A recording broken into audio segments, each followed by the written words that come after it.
Everyone, welcome back to workshop, and it's repair time again. You know, it's the thing I like doing best is repairs. Today I've got an HP3457A 6.5 digit bench top multimeter. Bought it off eBay, advertised as not powering up. So I thought I'd take a chance on it, got it quite cheap, so I do have a use for this in the workshop. You know, I've got a million other multimeters, including the 3458A at the back there. So why do I want a cheaper one, lower resolution, etc.?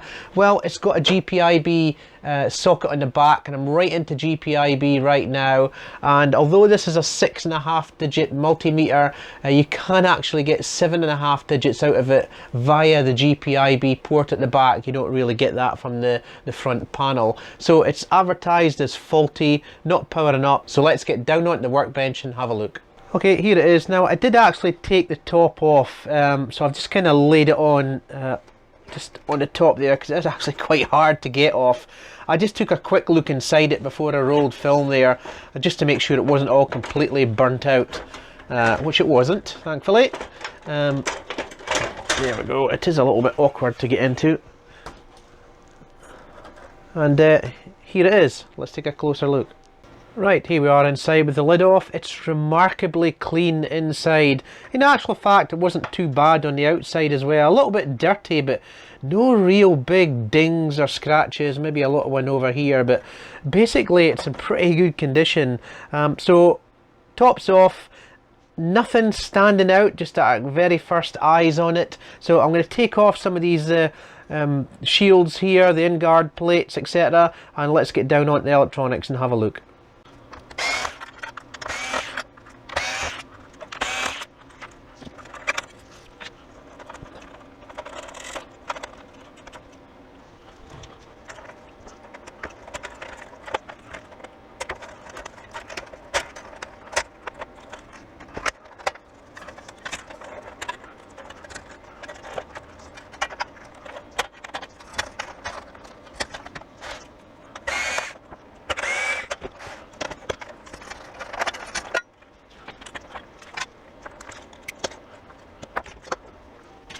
Okay, so what have we got here? We've got the mains IEC connector at the back here with built-in filter. We've got a transformer here, which it's got multi-secondary taps.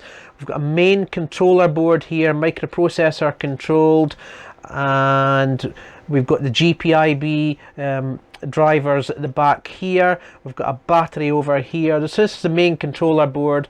On the other side, we've got the input board. Basically, we've got the reference board here, LM399. We've got an AC converter board on here, and we've got the power supply circuit you can see around about here. So like I said, we've got multi secondaries on the transformer, a couple going down onto the main processor board. We've got a regulator there by the looks of it, and its capacitor, and then we've got another bunch of secondaries coming along here onto the other board, and a bunch of 5 volt and 15 volt regulators there. Concentrating on that because the unit does say it doesn't power up, but of course that could mean anything. So I'm going to probe around with the multimeter, just make sure there's no glaringly bad dead shorts, anything like that. I've got a battery over here, like I said. I'm going to check that just while we're in here. Doesn't show any signs of leakage. The inside of this multimeter is absolutely pristine. It just shows you nowadays that everything's got a fan in it these days, and the amount of dust that you get inside is unbelievable. These older units, no fans. It's just absolutely pristine inside. The circuit boards are still got a shine on them from the solder mask, etc. So anyway, let's get the multimeter and let's start probing around. Right, I'm going to take a quick look at this battery first, just out of curiosity really. It says it's a 3 volt lithium, 3.4 volts nearly. Yep, that battery's in good condition. Doesn't look like it's been changed out, so it's probably original. So let's get on to ohms now. And I don't know a hell of a lot about the layout of test points, anything like that. So I'm just actually going to go across regulators, etc., just to see if we've got any dead shorts. Of course, I'll do the same with the mains as well, but let's go into some regulators here. I've got a regulator down here by the looks of it, and it's okay. Got some more over here, so I'm just going to go across the input and outputs of them, just to make sure there's no dead shorts. Got a couple of clip-on heat sinks here. Don't know if I can pull them off easily without breaking anything. There we go. That's all right. I'm going to have a little tweak under this.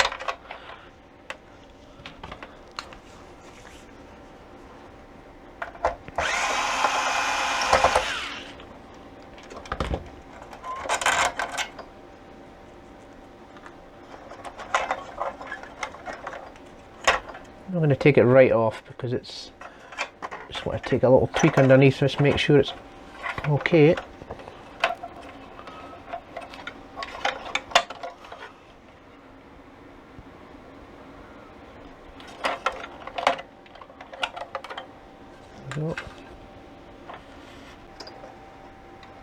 So I've just lifted this AC converter board out of the way, and I noticed that somebody's been in here before.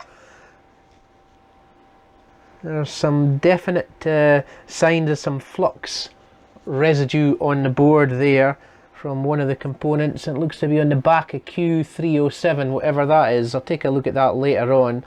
But underneath, nothing much to see, nothing in the way of power supply components to be worried about at the moment. So it's back to the main purpose of getting this thing up and running. Right, let's take a look at the AC input.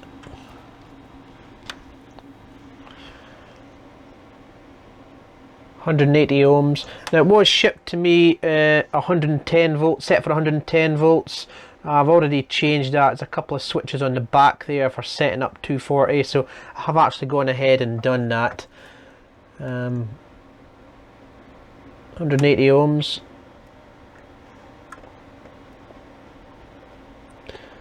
$180 ohms on that side as well. Any shorts onto the earth? Nothing there.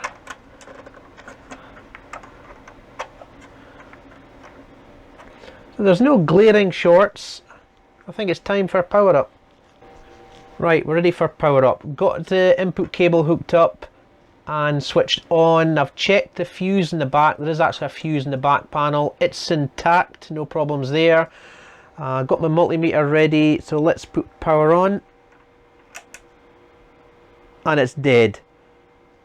You can't quite see it, but there's nothing on the LCD at all. Just absolutely nothing. So I'll leave a switch in the on position here, and I think I'll just go on to the input. Yep, I'm getting 240 volts there, but I'm getting nothing. So I think what we'll do is we'll jump in and we'll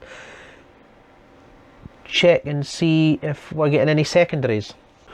So I'm on J702, which is the secondaries coming off the transform down onto the main board for the 5-volt regulator, which is mounted on this little heatsink here.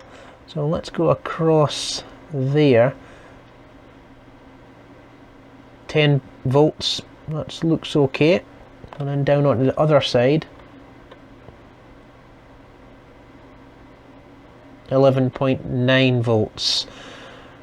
So the secondary is fine. So I've got a couple of diodes here. There is no bridge rectifier as such, it's just a couple of diodes there. Well, I just removed the board and as a way to power it up again, and I just spotted this. How come I never spotted that before? Wow.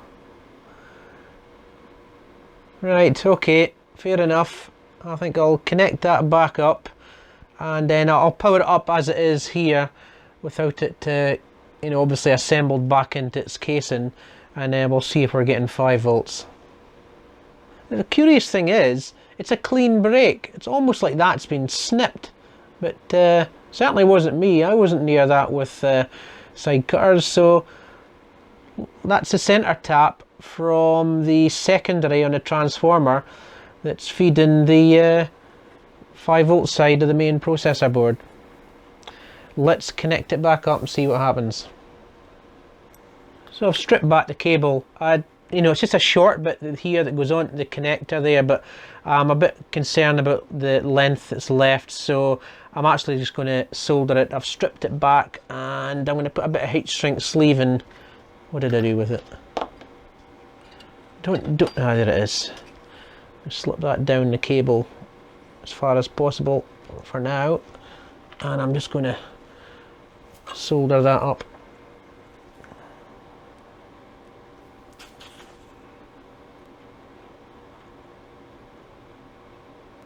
There and there, and just join that up.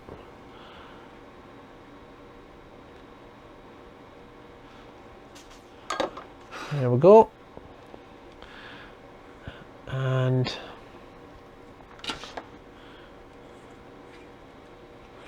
take a chance here. I'm just going to heat up that heat shrink sleeving.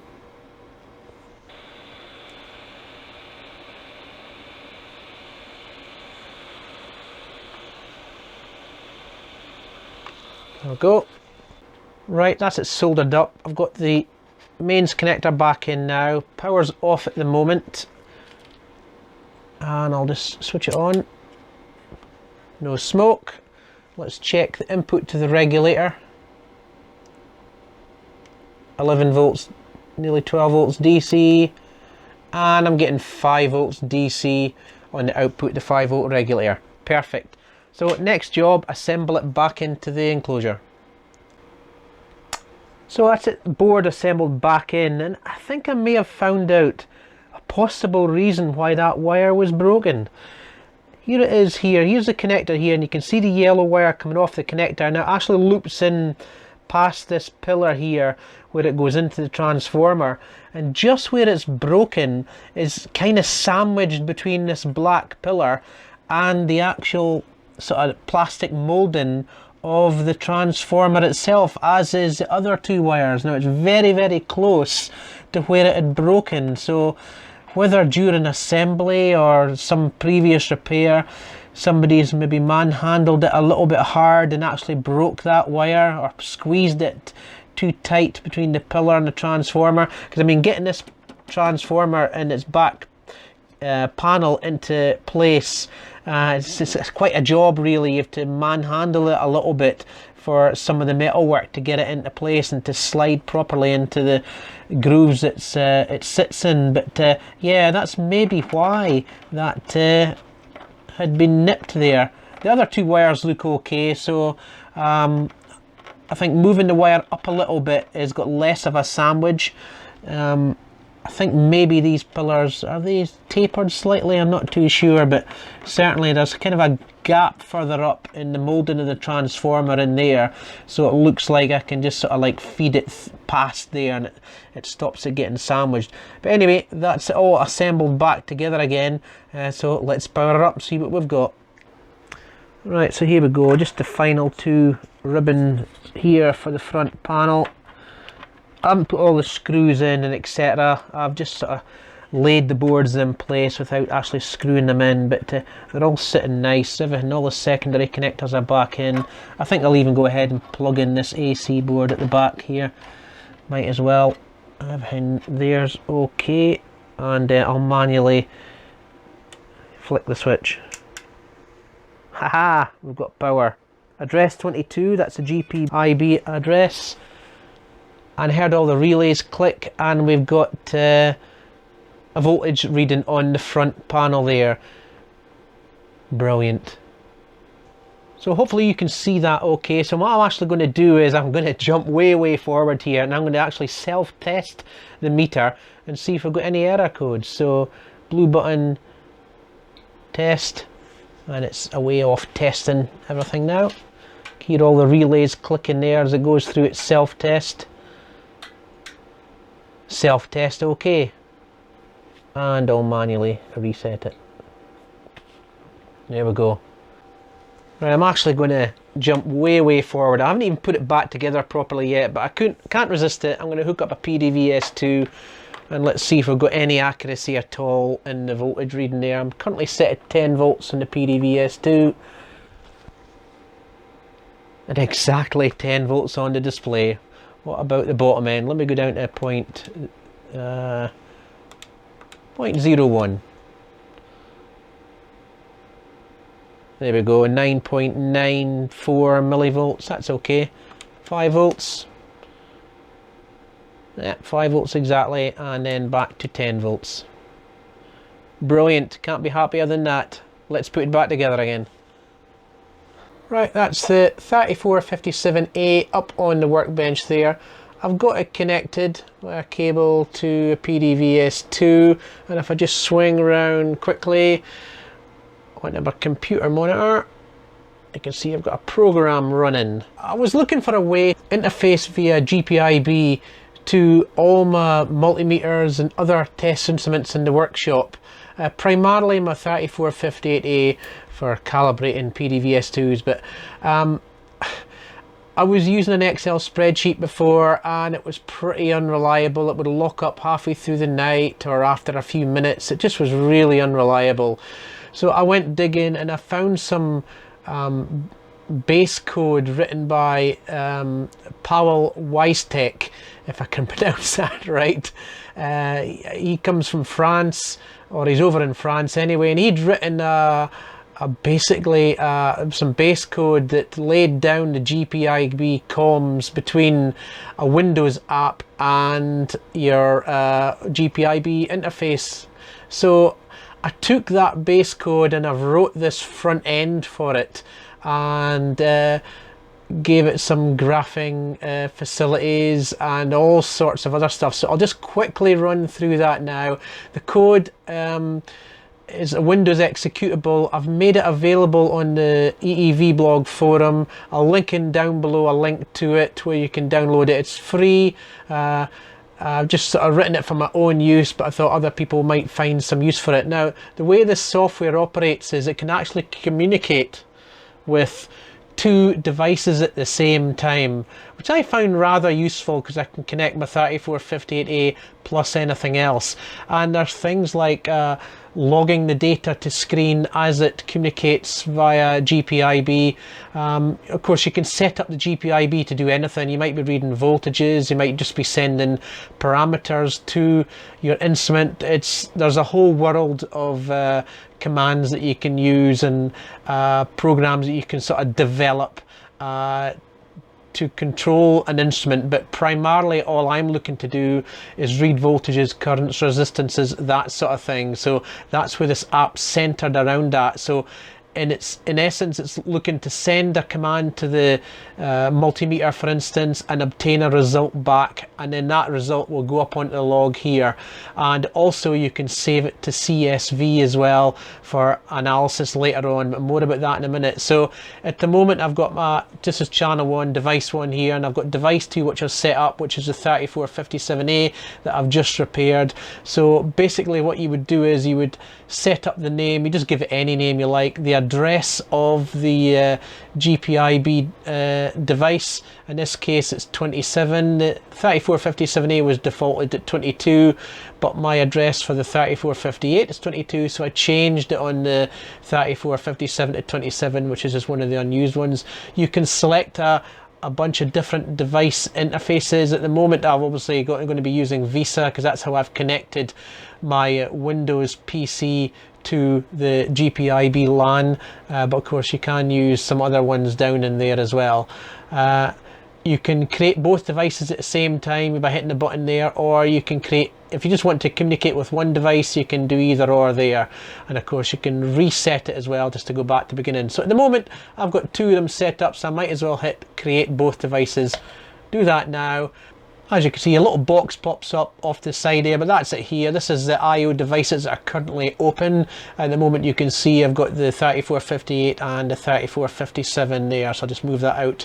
And now you're down at the nitty gritty now. What you can do is you can set up some pre-run commands, a command to run at runtime and a command to run at stop. Now basically what that is, you might need to set up, let's say you're trying to interface via GPIB to 3458A and you want to read a voltage. You might want to set the number of power line cycles. You might want to set a whole host of things, so you can do that in the pre-run. It's sending initial commands to the device. You might even want to reset the device via here.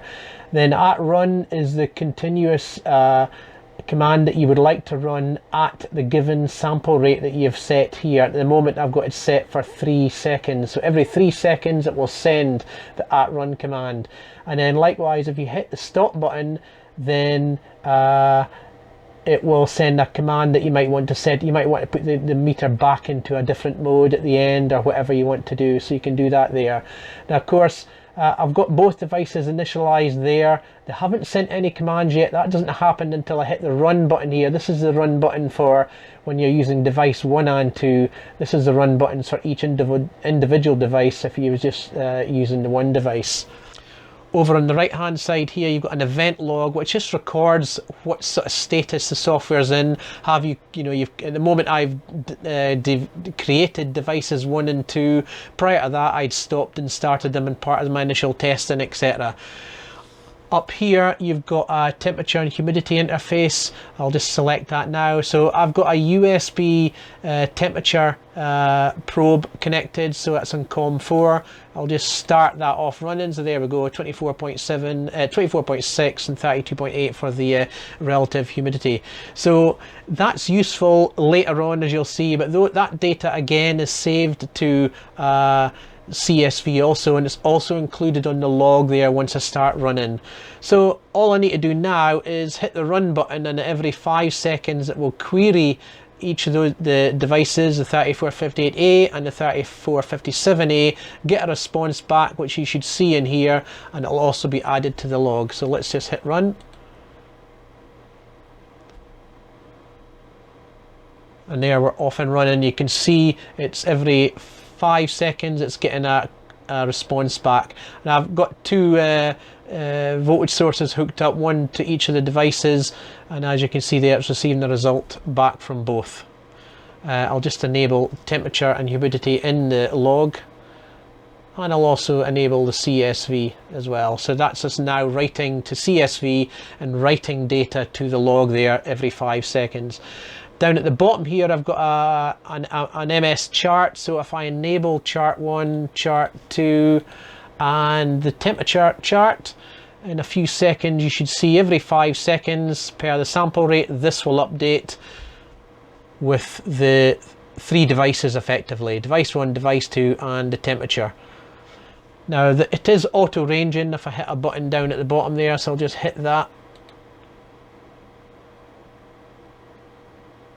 Next sample comes in, it should auto range. There we go. I'll just zoom out a little.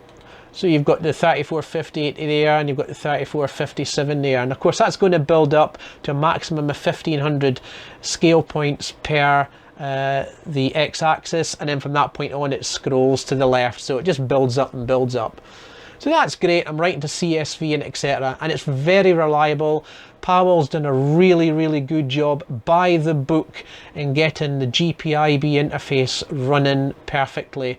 There's down a bunch of buttons down here. I can save the settings. That just saves these parameters over here, but I've also got a playback option. Let me just bring that up.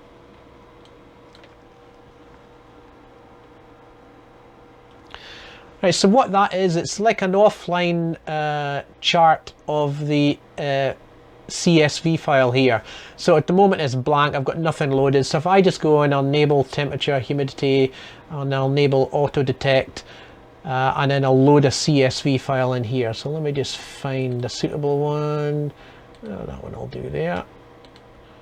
And what it does, it goes away off the CSV and loads the contents of that in, and at the same time it will auto detect the y-axis. In this case it's voltage that I've been recording on the display here. There we go, and that's the device. In this case it was just a single device, an HP3458A, an HP3458A. It pulls all that detail from the CSV file, because the name of the device is also recorded to CSV file there, and it's just a little bit of information there of what it's which file it's loaded. It tells you how many entries are in that CSV file. There's 14,890, and that's it there. And you've got in the temperature is the red trace, and yellow is the results from the 3458A during testing.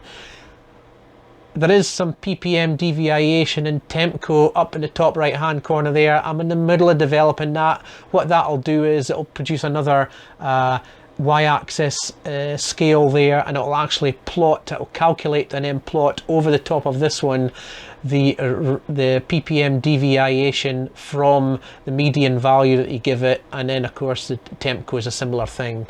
So other than that, you've got some extra controls on the playback chart here. You can actually zoom in and move around the graph, because what you're seeing here is the entire CSV file, all 14,890 plots there. So if I just hit zoom in there, you can see I've zoomed in, and then I can scroll to the left and keep going, or scroll all the way to the right there, and or I can go back and display all. What you can also do is, if you want to just move the y-axis around, of course I did auto detect at the start, so you can see the scales there is quite small, but you can actually hit the shift up and shift down, and it'll shift the scale by, I think it's 10% I've got it set to, of the overall scale at each press of the button there. So you can see that there. The temperature just stays where it is, because that's got its own scale at the right hand side there, and you can see I can move around there. Now, if it had been a dual log CSV file from two devices, then you would see another color trace. You would see this aqua colored trace on there as well. And like I said, if you'd enabled ppm, you would have a white trace. So you end up with like 4 traces on the one there. The only other thing you could do is you could save settings. That just saves some of the parameters, like the median value, etc., and the scale of the temperature humidity scale at the right hand side there. And what you can also do is save a screenshot. It will snapshot just this window here and save it off to a PNG file, given the date and time as the name for the PNG file. So let me just shut that one down, and we're back to the main app there. So that's what I've been up to the past few weeks. So like I said, if you want a copy of this program, just go over to the EEV blog link down below and pick it up. So that's the 3457A working. Still got a bit of testing to do on the current resistance, etc. modes. And one thing I have noticed, a few other people have said it as well, that LCDs on the 3457A, they're not great, they're not backlit, and when the meter's this high up in the workshop there on the shelf, it's a little bit blurred. It's kind of almost designed to be looking down on it, down on the workbench. It's not really designed for up high there. So I have noticed that somebody else has done a project to replace that with an LED driven one, so I might have a look at that. I think it'd be a great little project to do. So anyway, that's it, all working, and on my way to play with it. Thanks for watching.